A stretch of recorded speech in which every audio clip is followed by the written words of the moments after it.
এই আও আরে এসব নোংরা করে কি করলেন? মালিক তার এত দামি গাড়িটাকে এভাবে নোংরা করতে দেখলে তো আমার চাকরিটি আজকে শেষ করে দেবে।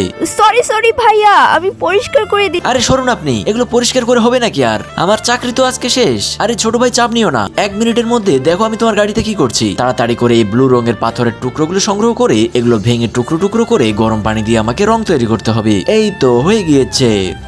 আরে ভাই, আপনি এটা কি করলেন? তুমি একদম চিন্তা করবে না, দেখো আমি কি করছি। এবার এই ঝাড়ুটা দিয়ে সুন্দর করে পুরো গাড়িতে রংগুলো লাগিয়ে নেই। এই তো এবার গাছ থেকে হলুদ রঙের ক্যাপসিকাম গুলো সংগ্রহ করে এগুলো পিষে এগুলো দিয়ে হলুদ কালারের রং তৈরি করে নেই। আরে দাদু, তোমার ব্রাশটা আমাকে একটু দাও। বন্ধুরা, এর শেষ দৃশ্য দেখলে তোমরা চমকে যাবে। তার আগে বন্ধুরা, তোমরাও যদি আমার মতো মন থেকে এই সুন্দর ছবিটিকে ভালোবাসো তাহলে ভিডিওতে একটি লাইক করে অবশ্যই সাবস্ক্রাইব করো। আর ক্লাস 3 তে কারোর কত ছিল মনে থাকলে কমেন্টে লিখো। ছোট ভাই, দেখো আমি তোমার গাড়িতে কি করেছি। আরে বাহ, দারুণ হয়েছে। বড় ভাই, আপনাকে অসংখ্য ধন্যবাদ।